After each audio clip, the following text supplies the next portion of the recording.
지난 시간에 솔로몬이 수많은 사람들을 동원해서 성전 건축하는 모든 것들을 준비했다고 하는 것에 대해서 살펴보았습니다.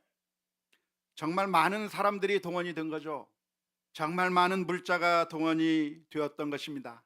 그래서 그 수많은 사람들과 물자들을 이용해서 오늘 본문의 말씀에서는 성전이 어느 정도의 규모로 성전을 짓게 되었는가에 대해서 묘사해 주고 있습니다.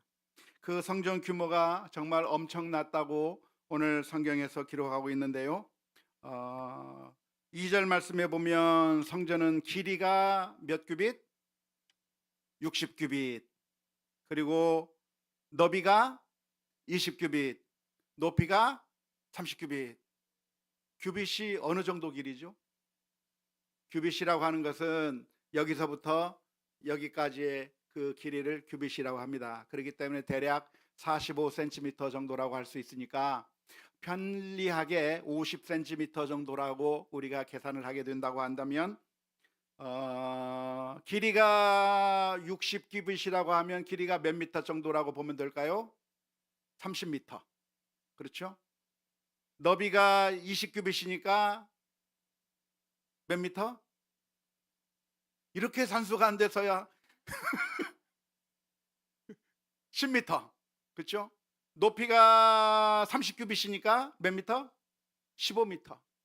그 정도 되면 이 솔로몬이 지은 성전의 크기가 어느 정도 될 거라고 생각하십니까? 우리 예배당 크기보다 작아요? 커요? 비슷해요? 어때요? 약간 큰 정도의 사이즈의 성전을 지었을 거라고 생각이 듭니다.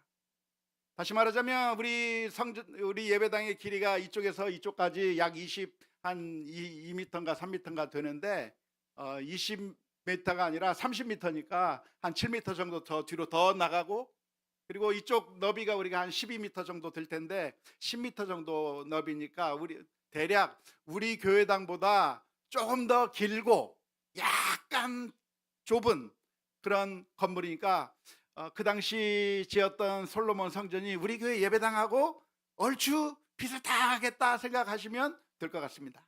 높이는 어느 정도가 될까요? 15m라고 했으니까 대략 4층 높이의 건물이라고 보시면 되겠습니다. 그러니까 지금 우리 교회는 3층 높이잖아요. 그러니까 우리 교회보다는 좀 더 높은 4층 정도의, 어쩌면 우리 교회를 어떻게 성전이랑 거의 비슷하게 지었죠. 생각하고 진 것은 아니지만 아무튼 그 정도의 규모라고 볼 수가 있겠습니다. 이번에 제가 그 예루살렘에 가서 성전이 무너지고 한쪽 벽만 남은 통곡의 벽을 보고 왔는데 그 통곡의 벽의 길이를 보니까 훨씬 더 길더라고요. 그 이유가 무엇일까요? 그것은 바로 솔로몬이 지었던 성전은 완전히 무너져 버리고 다시 포로 이후에 돌아와서 지었던 성전, 그리고 그것을 증축했기 때문에 사이즈가 좀 달라졌을 거라고 생각이 드는데요. 아무튼 그 당시에 지었던 솔로몬의 성전 건축의 크기가 대략 우리 교회보다 조금 더 큰 정도의 성전을 지었다고 할 수가 있겠습니다. 그런데 이 성전을 지은 때가 언제입니까? 지금으로부터 약 3, 4천 년 전에, 지금으로부터 약 한 3천 년 전에 지었던 건물을, 그 당시에는 크레인이 있었겠습니까? 포크레인이 있었겠습니까? 지게차가 있었겠습니까? 아무것도 없었어요. 아무것도 없던 그 시절에 이런 어마어마한 크기의 규모의 성전을 지을 수 있었다고 하는 것이 정말로 놀랍습니다. 더군다나 그 현장에서 돌을 다듬지 않고 멀리서 다듬어서 그 돌 다듬는 소리가 성전에 들리지 않게 해서 그것을 운반해 와서 지었다고 하니까 정말 그 당시에 어떻게 이렇게 큰 규모의 성전을 지을 수 있었을런지 생각만 해도 정말 상상이 가지 않는 어마어마한 크기의 성전을 지었다고 할 수가 있겠습니다. 이 성전은 그 당시에 있었던 모든 건축물 중에서 가장 큰 건축물이었겠죠. 그 당시의 집들은 다 대부분 조그마한 집들로만 구성이 되어 있을 것이고 대부분의 건축물들이 조그마한 건축물이었을 텐데 이 당시에 예루살렘 성전이야말로 엄청난 큰 건축물, 그야말로 눈에 띄는 랜드마크와 같은 그런 건축물이 되었을 거라고 생각이 듭니다. 어떤 느낌이냐면 옛날 서울에 가면 무엇이 보였죠? 63 빌딩이 있었습니다. 그때 63 빌딩을 보면 야, 저렇게 높은 빌딩을 지었나? 참 자부심이 있었는데 지금은 서울에서 더 높은 빌딩이 지어졌습니다. 무엇이죠? 롯데타워가 123층이랍니다. 올라가 보셨습니까? 올라갔습니다. 저는 돈 내고 올라가야 되더라고요. 우리 전주에도 어마어마한 크기의 타워가 세워진다고 합니다. 찬성인가요? 반대인가요? 모르겠습니다. 그런데 전주에도 타워가 생기는데 약 470m짜리 높은 타워를 세운다고 하는데 현재 전 세계에서 400m가 넘는 타워가 중국에만 한 4개 있고 전주에 세워지면 아마 5번째로 세워지는 그런 어마어마한 일을 한다고 하니까 놀라고 자빠질 지경입니다. 여기서 36년에 올림픽도 한다고 하니까 정말 놀랍습니다. 좋은 일인지 좋은 일이 아닌지 판단을 유보하겠습니다. 아무튼 그 건축물이 이스라엘 땅에 생기게 되었을 때 이스라엘 민족 사람들의 마음 가운데 얼마나 큰 자부심이 생겼겠습니까? 얼마나 기뻤을까요? 얼마나 좋았을까요?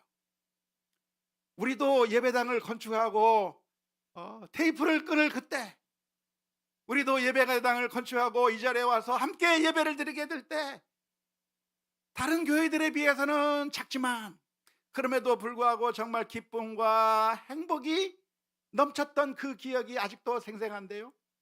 이 당시에 정말 조그마한 건물들만 있던 그 시대에 어마어마한 크기의 정말 대단한 성전을 건축하게 되었을 때 그때 이 이스라엘 민족의 마음 가운데 그 성전을 바라보면서 정말 어마어마한 자부심과 기쁨이 넘쳤을 거라고 생각이 듭니다.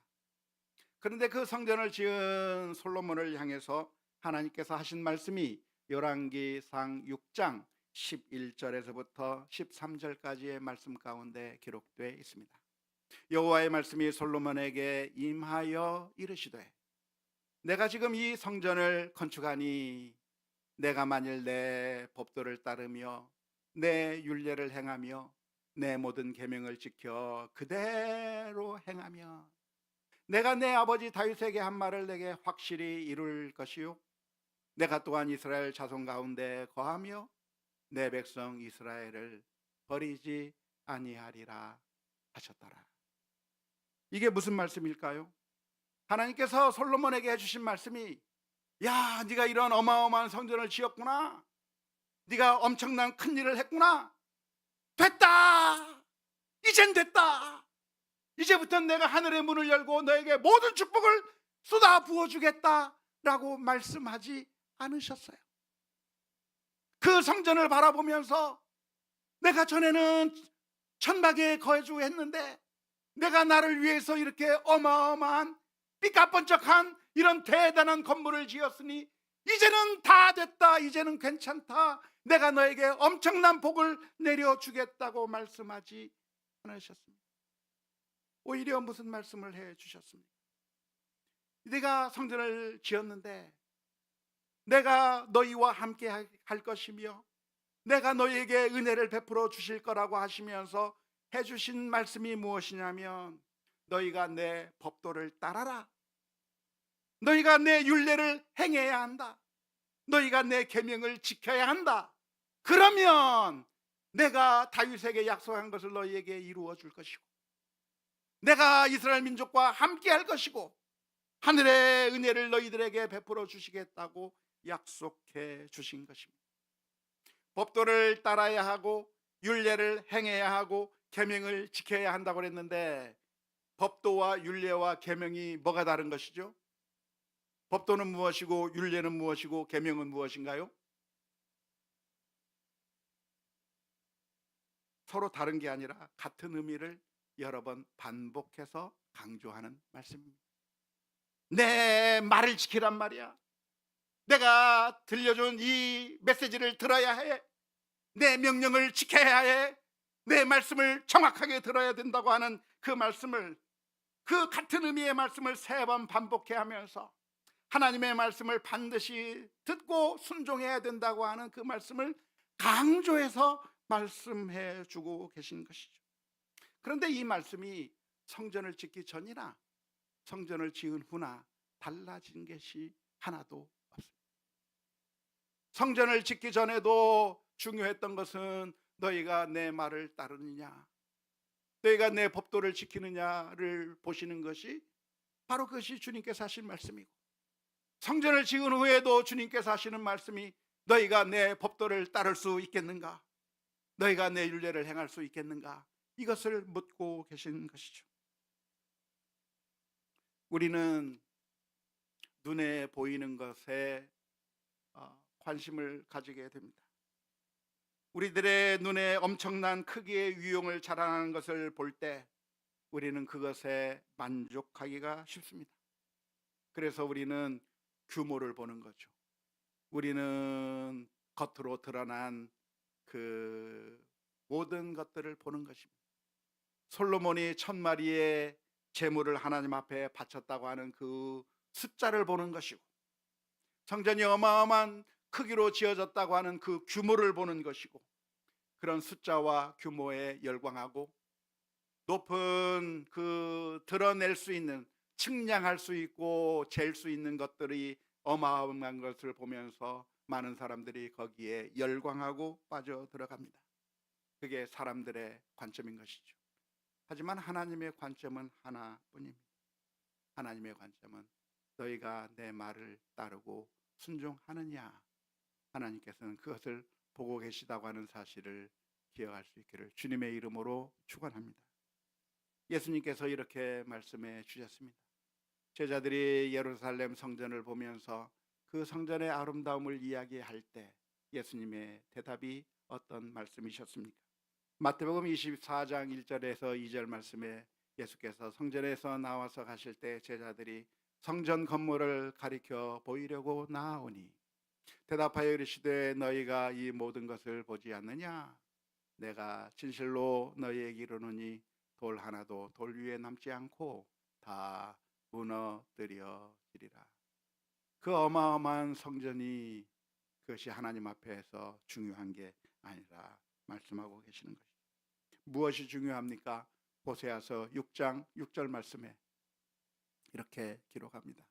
나는 인애를 원하고 제사를 원하지 아니하며 번제보다 하나님을 아는 것을 원하노라. 우리 생각에 번제가 중요한 것 같아요. 우리 생각에 제사가 중요한 것 같아요. 하지만 하나님께서는 제사가 중요한 게 아니라 너희가 자비로운 마음을 가지고 내 이웃들에게 자비를 베풀고 있느냐, 인애를 베풀고 있느냐, 사랑을 베풀고 있느냐, 불쌍한 자들을 너희들이 돌아보고 있는가를 주님께서 중요하게 보시고 계시다고 하는 것이죠. 바리새인들은 11조를 드리는 것이 중요하다고 생각했습니다. 철저하게 드려서 박하와 회양과 근처에 11조까지 드렸습니다. 하지만 예수님의 말씀은 무엇입니까? 마태복음 23장 23절의 말씀에 화 있을진저 외식하는 서기관들과 바리새인들이여, 너희가 박하와 회양과 근처에 11조는 드리되 율법에 더 중한 바 정의로움과 긍휼과 믿음은 버렸도다. 그러나 이것도 행하고 저것도 버리지 말아야 할지니. 사무엘 선지자는 사울 왕을 향해서 이렇게 이야기했습니다. 사무엘상 15장 22절의 말씀에 사무엘이 이르되 여호와께서 번제와 다른 제사를 그의 목소리에 청종하는 것을 좋아하심같이 좋아하시겠나이까? 순종이 제사보다 낫고 듣는 것이 순양의 기름보다 낫다고 말씀해 주신 것이죠. 참된 믿음이란 무엇인가? 참된 믿음이란 겉모습으로 드러나고 아름다운 성전과 그리고 화려한 예배와 그 어떤 것들이 중요한 것이 아니라 내 경건의 모습을 가지고 있다고 하는 것이 중요한 것이 아니라 참된 믿음은 무엇인가? 야고보서 1장 27절의 말씀에 하나님 앞에서 정결하고 더러움이 없는 경건은 고아와 과부를 그 환난 중에 돌보고 또 자기를 지켜 새 속에 물들지 아니하는 그것이니라 말씀해 주셨습니다. 안타깝게도 오늘날 강단 위에서 주님께서 우리에게 정말 중요하다고 한 부분에 대해서는 말하지 않습니다. 우리가 믿음으로 살아가야 할 것, 공의롭게 정의롭게 행동해야 하는 것, 약자들과 소외당하는 사람들과 정말 어려움을 당하는 사람들을 향해서 사랑의 손길을 내밀고 도움의 손길을 내미는 것에 대해서는 이야기하지 않습니다. 오히려 우리가 얼마나 많은 것을 하나님 앞에 드려야 하며 우리가 얼마나 좋은 것을 하나님 앞에 드려야 되는가에 대해서 그것을 더 강조하는, 예수님의 강조하는 정반대의 강조만 하고 있는 그런 일들이 이 강단 위에서 얼마나 많이 자주 반복되는지. 하지만 우리가 성전에 속아 넘어가면 안 됩니다. 솔로몬이 그 아름다운 성전을 지었을 때 하나님께서는 됐다, 그것으로 끝났다, 네가 바치는 이 헌신이 최고의 헌신이니까 됐다라고 말씀하신 것이 아니라 성전에 대해서는 말씀하지 아니하셔요. 하나님께서 하시는 말씀은 너희가 내 명령에 계명에 율례를 따르고 행하고 지키는가, 그것을 물으시는 것이고, 그렇게 할 때에 내가 너희와 함께 하시겠다고 말씀하고 계시다고 하는 사실을 기억하기를 주님의 이름으로 축원합니다.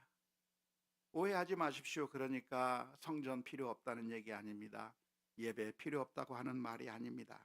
헌신이 필요 없다고 말씀드리는 것이 아닙니다.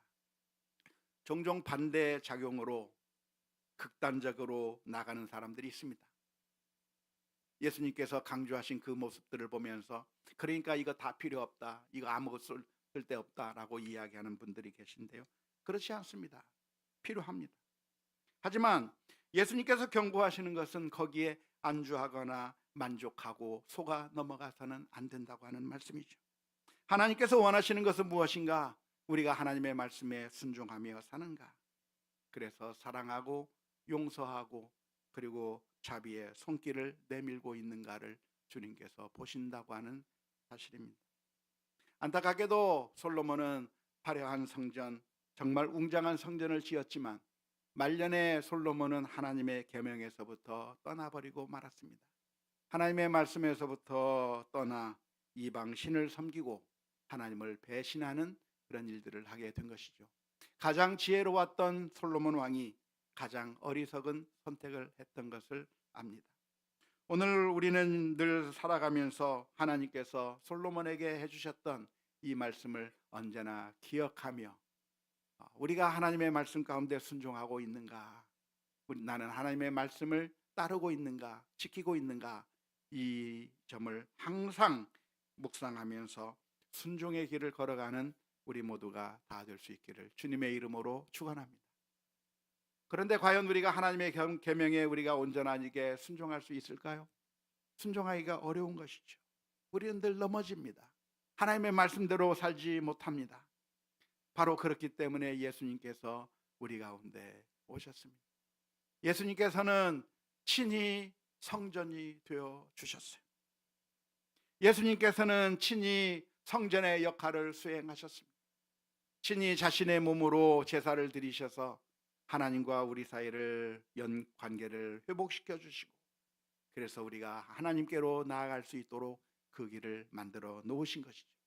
요한복음 2장 19절에서 21절의 말씀에 예수께서 대답하여 이르시되 너희가 이 성전을 헐라 내가 사흘 동안에 일으키리라.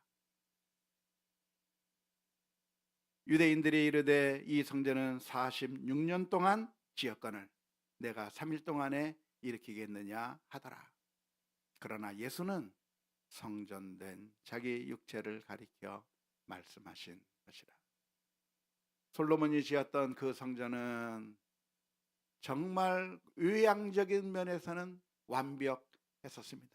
그 당시의 건물 가운데 가장 멋있는 건물이 되고 말았습니다. 하지만 그 성전이 정말 참된 믿음으로 하나님 앞에 나아가게 만들어주지 못했던 것이죠.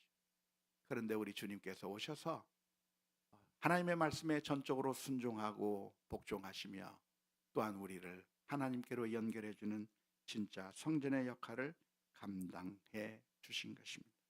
그런 놀라운 은혜와 사랑을 우리가 받았다고 한다면 이제 이 말씀, 하나님께서 우리에게 들려주신 이 말씀을 늘 기억하면서 주님의 말씀에 순종하며 살아가는 우리 모두가 다 될 수 있기를 주님의 이름으로 축원합니다.